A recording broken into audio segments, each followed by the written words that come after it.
If you're into rock and roll, worshiping the devil, and a lot of crazy people, then this is the show for you.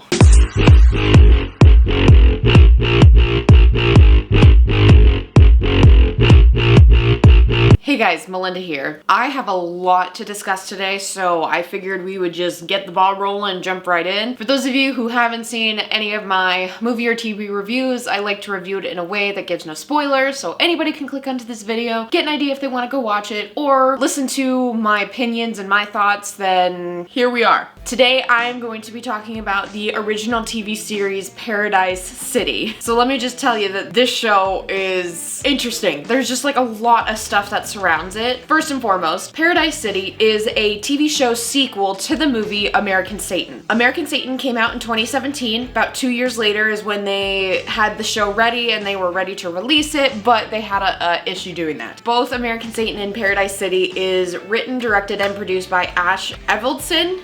I might be saying that wrong. Avildsen, however you say his last name. He is the CEO of Sumerian Records, which is a record label company that represents some of my favorite bands. So Black Veil Brides, Asking Alexandria, Sleeping with Sirens, Bad Omens, and the list honestly can go on and on and on. I love all of their artists. I love their music. It's right up my alley. And so I was very interested when he announced that he was going to be doing American Satan. Went and saw the movie and was kind of disappointed. I did rewatch it leading up to this because it had been 4 years since I had seen the movie and could not remember what exactly happened. So I did rewatch it to prepare for the TV show. My biggest critique about it, because it's written and directed and produced by Ash, the CEO of Sumerian Records, I admire his passion to want to expand his horizon and go into the film industry, but there is a very clear difference between film and music. I will get into that a little bit later. Oh goodness. Oh gosh. Okay. I'm just like ready to go off on a tangent. So just to quickly, briefly summarize what American Satan and Paradise City is about. American Satan is following this band called The Relentless, who moves to Hollywood to make it as a big time rock and roll band.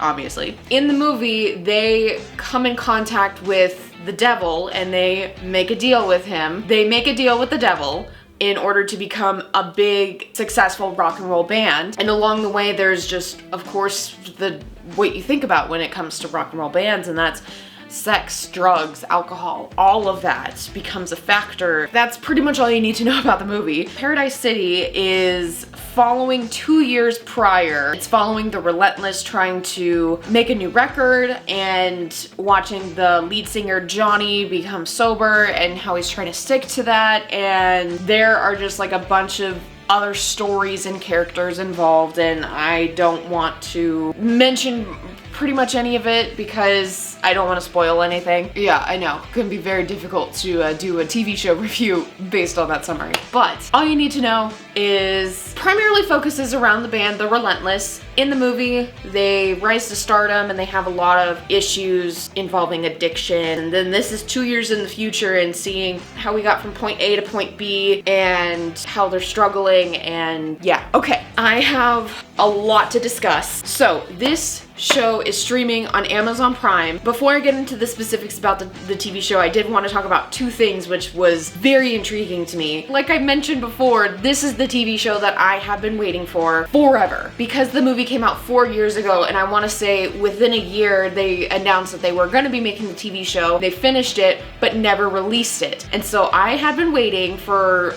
2-3 years for this TV show, wondering when it's coming, where it's at. It was solely just because streaming platforms did not want to support this TV show. They did not want to give it a chance, which is understandable because again, it's not by any big production company. It's all done by Ash Avildsen of Sumerian Records, who is in the music industry and not the film industry. So I get it. On some extent, I do get it, but I had been waiting for this for so long. Just wanted to mention that. And then also, once it finally was released, end of March, 5 days into it being released, it got taken down because of copyright claims, which I think is just absolutely insane. I did a little bit of research because because I didn't know what kind of a copyright claim it had to be, considering that it's Sumerian Films, Sumerian Records, primarily plugging all of their bands and their music, and so that's why I kept thinking, where is this copyright claim coming from? They quoted a song from The Doors from the 70s in, like, I kid you not, maybe a 2-minute dialogue scene. They quoted it. Wasn't claiming it as their own original content. It was used in the context of a conversation. It blew my mind that somebody from The Doors saw it and immediately filed a copyright claim because they didn't get the rights to use the lyrics as dialogue. It just blows my mind. That's all. Okay, now I will get into the specifics of the show, now that I'm done ranting about all that. I first wanted to note that I thought the movie American Satan wasn't the best. It wasn't a good movie. I thought that there was too much going on. It was too fast-paced, and even thought that that original story in the movie would be better served as a TV show because it just felt so fast. Like they were trying to put so much into this story that I would have loved to see it prolonged the way that it is in Paradise City. So that is one good thing that I really enjoyed from them turning the movie into a TV show, is that we actually get to see development and characters and stories and just all that good content. Because I had that thought American Satan, it's why I had very high hopes for the show. This TV show has a lot of big names. I don't know if I'm gonna be able to name them all because there's so many. I'm sorry if I say any of these names wrong. We got Andy Biersack, Drea de Matteo, Bobo Stewart, Bella Thorne, Ben Bruce, Brooke Lyons, Cameron Boyce, Mark Boone Jr., Ryan Hurst, James Castles, Natalie Eva Marie, Juliette Sims, and Kellen Quinn. Like, those are like the big names that I recognized. I have to say, for an independent project, that is a pretty impressive lineup. I will have to say though that despite having some of the big names, some of them are terrible actors. Natalie Eva Marie, who is a WWE wrestler, is in this and isn't the best. Kellen Quinn, who is the lead singer of Sleeping with Sirens, not the best either. Because I rewatched American Satan and thought how bad of a movie it was, it made me very critical of the very first episode that I watched. First thing is that they replaced so many actors from the movie going to the TV show. I can think off the top of my head at least 4 characters were replaced with different actors and actresses. And I guess I personally just did not like that because I don't like change.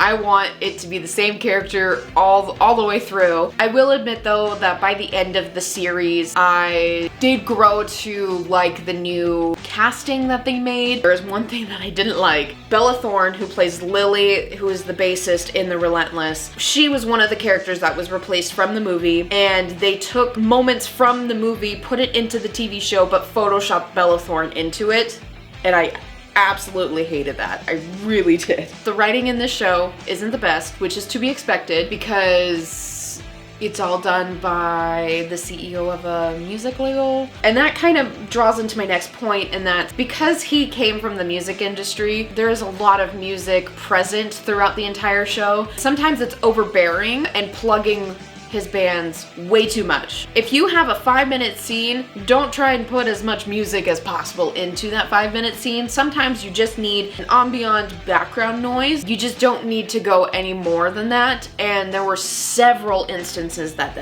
did happen. So that honestly is probably one of my biggest critiques about the movie and the TV show, is just trying way too hard to fit into the film industry, but you're putting way too much music into it. I remember saying it about the movie, and it just feels like one long music video, and it's supposed to be a film, not a music video. So that's one of my biggest critiques overall of the entire movie and show. So the way that they left the story off in the movie, they changed characters and stories to fit into the TV show, which just felt weird to me because it just didn't feel realistic. Some of the characters' actions and how they're behaving, it just does not fit the character that was written for the movie. As a writer, it was just really hard to wrap my brain around the fact that they just completely changed this character's moods, behaviors, actions, everything like that. There were very weird introductions to the new characters and the new storylines within the TV show. It was written in a way that we are to assume who they already are. It didn't give us that beginning that we need watching a brand new TV show. It took me a couple episodes to finally figure out who exactly everybody is, what role they play, and that was just one thing I personally would change about the show.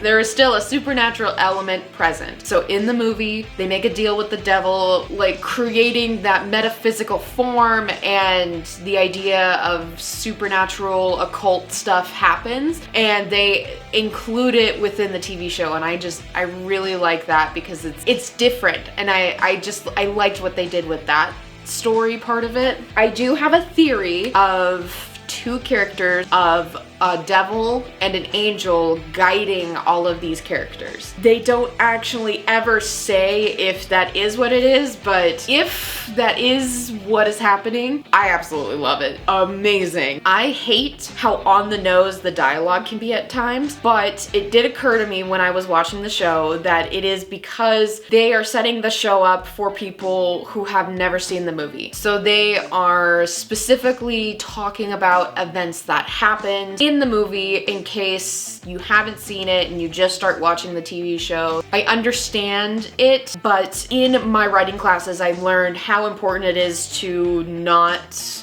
do on the nose dialogue in situations, so that just kind of struck a nerve in me. There are a lot of editing and continuity errors when Cameron Boyce is performing in a club, in his house, wherever it is. I don't know. It just made it seem like he is a bad lip singer, which is very, very possible. But really what it looked like to me is just very poor editing choices and caused continuity errors. And it just threw me off every time. Every single time. Not just once. Every time. So I like and don't like at the same time the multiple storylines and billions of characters that are involved in this show. I like that we have so much going on because it really kept me invested. It kept my attention and just wanting to know more about all of these new characters that we're being introduced to. It was also bad because it really honestly felt like too much was going on. They should have stuck to maybe 2 or 3 different storylines going on at once instead of like maybe 6, I don't know. So it would have been nice if they stuck to maybe 2 or 3 for this season, because I know there are talks of a season 2. They could have moved some of the other storylines into season 2. There's just a lot going on. It's good and bad because it kept my attention, but at the same time could make it confusing because too much was going on. The green screen shots were all terrible. I will give the show one thing, and that they focus a lot on what exactly happens in the music industry. So involving the artist, the managers, the agents, the promoters, the CEO, like everybody. You get so invested in like the money and the situations and how heartless everybody is, and it's a tough industry. I get it. I'm not even in it, and I get that it is a tough industry to be in. Because we have Ash writing and directing it, he was able to really capture what goes on in the music industry. So that is one thing that I absolutely loved and was so interested while watching. And so my final thought is that I absolutely hated the ending. They left it on, I want to say, 3 major cliffhangers, which you should not do unless you are already renewed for a second season. He left it on so many terrible cliffhangers. I'm mad because I'm never gonna know what happened. When you end a season, I get you want to leave it on a cliffhanger because you want to draw the audience back. You want to keep them invested and want a season 2, but you don't put it on as major as these cliffhangers were. were. I'm just gonna leave it at that. That is pretty much all of my thoughts. I do have a lot of ideas and thoughts on specifics about the show, so if you guys want to talk about it, please leave it down in the comments down below. I'd love to have a discussion about the show. Overall, I would say it's okay. It's not the best show I've ever seen. Definitely way better than the movie. Meh. That's all I really can say about it. So yeah, that is everything for Paradise City. That is everything for this TV show review. Thank you guys so much for watching. Thank you all for the support. If you like this video, go ahead, give it a big thumbs up. It would absolutely mean the world to me. And make sure to hit that subscribe button if you're not already and you want to see more content. With that being said, I will see you guys in the next video. Live life, always laugh, and enjoy the journey. Bye.